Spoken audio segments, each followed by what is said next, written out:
Hello everyone and welcome to the first game we'll be showing from the FTX Crypto Cup. This is round 1 and these are rapid games. Of course, players will be playing 4 games against each other. First clash we are going to show is Praggnanandhaa versus Alireza Firouzja, and I will not be pronouncing it Praggnanandhaa any longer, as I pronounced it Praggnanandhaa when I first started making videos. Then someone contacted me via email, said it was actually Praggnanandhaa, and of course I believed them. Now I have been contacted again, and they said that actually the first one was correct, only I stressed it poorly. It's, the stress goes on the first na, not on the second na, so it's actually Praggnanandhaa. So I will be pronouncing it that way as of this video. So if you guys have any addition to this, please do send me an email, and I will of course consider it. But I do believe the person that sent this email. So maybe I misunderstood the previous emails, but okay, it's Praggnanandhaa versus Alireza Firouzja. Let's check it out. These are rapid games and these are rapid ratings. You can see Praggnanandhaa rated 2751, which is very incredible, but Firouzja rated much higher, 2793. So let's dive into this game. It is spectacular. You guys will enjoy it, and especially since it comes from the Berlin defense. Praggnanandhaa has the white pieces and he opens with e4. We have e5, knight to f3, knight to c6, and bishop to b5. The Ruy Lopez is on the board. Knight to f6, Alireza goes for the Berlin defense. We have castles offering the Rio Gambit, and here Alireza accepts the Rio Gambit. Knight captures on e4, rook to e1, knight to d6, and now knight captures on e5. Now this is nothing new. If you guys have been following online chess for the past couple of years, you've seen this in every online event pretty much. Bishop to e7, we have bishop back to f1, as now there might be problems with our bishop hanging on b5, so bishop to f1, knight captures on e5, rook captures, and now Alireza castles. We have knight to c3 by Pragu, knight to e8, and now knight to d5, putting pressure on the bishop here. So bishop d6, kicking away the rook for the moment. Alireza blocking his own d7 pawn, but he has plans of playing c6, moving the bishop, and then advancing the d pawn. So rook e1, we have c6, chasing away the knight, knight to e3, and now bishop to e7. And now knight to f5, going after the dark square bishop once again. Bishop to g5, we have d3, and now there is a game where bishop captures on c1 was played, but here we have d5 by Alireza, and it is now as of move 14 that we have a completely new game. And now I would like to say something, but I will wait until we check out a few more moves. And there's a very good reason for that. So we have bishop captures on g5. Pragu trades here. Queen captures. Alireza brings the queen into the game, threatens to pick up the knight here. So knight e7 check, king to h8, and now knight captures on c8, eliminating the light square bishop. We have rook captures, and now pawn to c4 by Prague, going after the d5 pawn. If Alireza trades, this is nothing special, then it's perfectly fine. The white queen controls the d file, the white rook controls the e file. So instead, knight to f6, Alireza activates the knight. We have queen to b3 now, attacking the pawn on b7, and Alireza goes for the counter attack. He plays queen to f4, saying, okay, you captured the pawn on b7, but if you do this knight g4, and you are getting checkmated. There's no stopping this with both f-pawn and h2 hanging. So Prague kicks away the queen, pawn to g3, the queen has to move back, queen to c7 now, defending the pawn, and now queen to a3.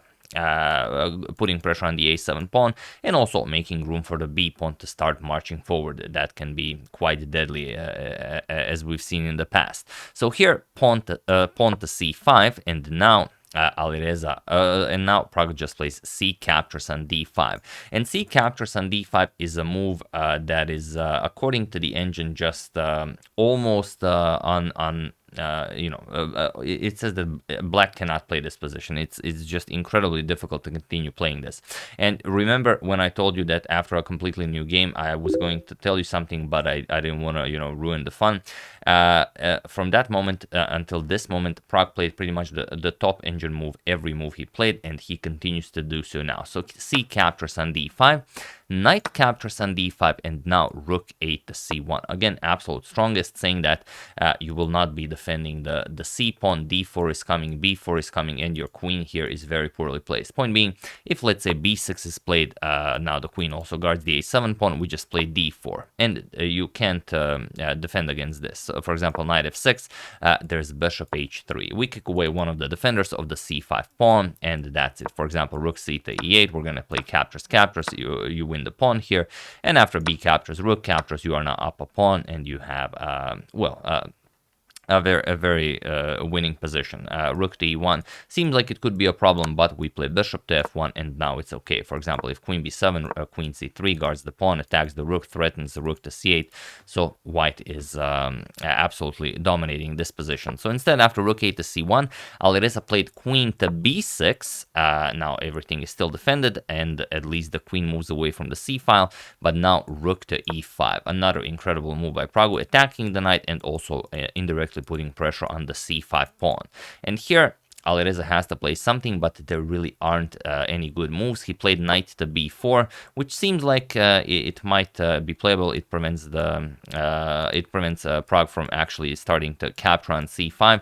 But feel free to pause the video here and try to find an absolutely crushing move for Pragg while I give you a couple of seconds. So for those of you who were able to do it, congratulations on spotting our good friend the bishop all the way back on f1, as he has a major role to play in this. As usual, he always, just comes out of nowhere and starts laughing about the position. And for those of you who just want to enjoy the show, it is pawn to d4. That's how we finally go after the c5 pawn. Alireza tried to save it, but it just didn't work. Point being, if c captures on d4, now rook b5 and black resigns. You're going to lose the knight. There's no way for you to save it. It's now attacked twice. You have to move the queen. There's just nothing you can play here. It's just a terrible position for black. So instead, after d4, knight back to c6. There really aren't any good moves here.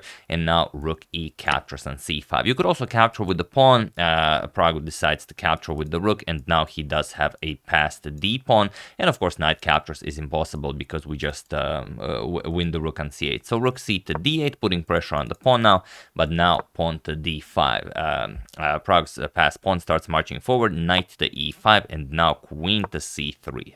Tripling up on the c file, attacking the knight, preparing rook to c8 pretty much in every line that exists, and now Alireza can show why he is rated almost 2800. Can he save this? So rook f to e8, defending the knight, and here Praggu plays h3, and this is something that I thought was very cool when Peter Leko said, sorry, for some reason I haven't updated the quote above the board, probably because I saved my preset before actually changing the quote. But yeah, I actually wanted to use this quote by Leko Peter. He says that if you try to deny your opponent all, I have 3 L's in all, but okay, all counterplay, you might end up giving him some. And this is what he meant here. Okay, there could be some trouble if knight comes to g4, then there might be some problems with the f2 pawn. So that's why Praggu played h3, but he didn't want to allow Alireza to think too much about the position because they are both very much low on time. But for example, after bishop to b5, there is no way to save this game for Alireza. The rook is hanging, and it doesn't matter what you do. The rook can never move away from the back rank, otherwise just rook to c8, and if you try something like knight d7, we happily trade and again go rook to c8. It's just very simple to win this. Rook d8, captures, queen e5, and the passed pawn will be completely winning with the black king being so far away on h8. But okay, this requires time, and this is rapid chess, so you don't have all the time in the world. Pragg played h3. We have queen to d6, and now bishop to g2. Defending the pawn here, pawn to h5. Alireza has to play something. With h4, he might create some counterplay, and now just rook to c7. Again, playing the absolute strongest chess, just putting pressure on black's position. Also, the b7 pawn is hanging. So, situation on the clock, Pragg 3 minutes, Alireza 2 minutes, and Alireza plays rook to b8. You might get a bit more counterplay with h4, but he says he might still be able to actually play this, objectively, and just defends the pawn.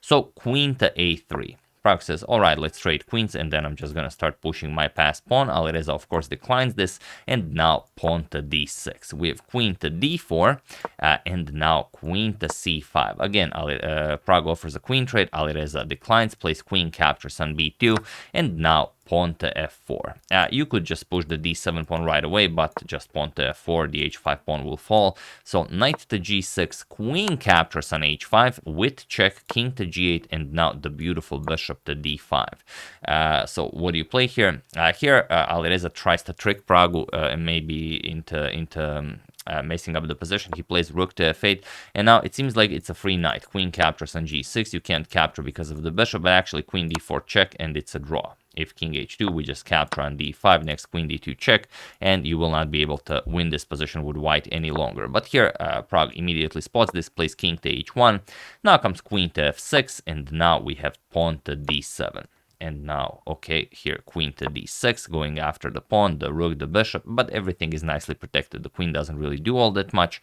So bishop to e4, Pragg finds the absolute cleanest way to win this. He wants to play queen to f5, put pressure on h7, and then just play h4 and h5, and there is no way that you can stop this. We have rook b to d8, now comes queen to f5, now threatening h4 and h5, queen to a3, going after the g3 pawn, and now Praggnanandhaa, in the absolute coolest way, just plays king to h2. He gives up one more pawn. He's gonna defend his king with the rook, and that's it. Queen captures, rook to c2 blocks this, queen to a4, and now pawn to h4.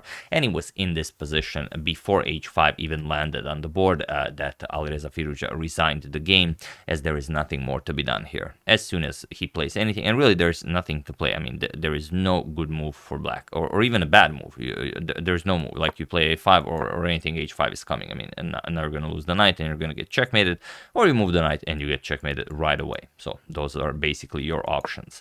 So this was truly an incredible game, especially since it was a rapid game. If you remember, there's an old saying. I think I have no idea who said it, but it goes like something: play the opening like a book, the middle game like a magician, and the end game like a machine.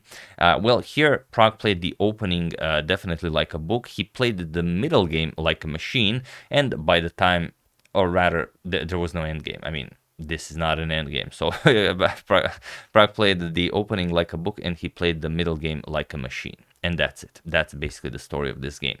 That's the game. Hope you guys enjoyed it. The first game that we have covered from the FTX Crypto Cup. A lot more to come. I hope they are at least as good as this one, because this was just amazing, especially since it comes from the Berlin defense.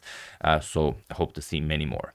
I would like to thank Nagarjuna Punugoti, Peter Rodriguez, Alex Vercilio, Francis Air, and Ricky Yamini for your contribution to my channel. Thank you a lot. I really appreciate it.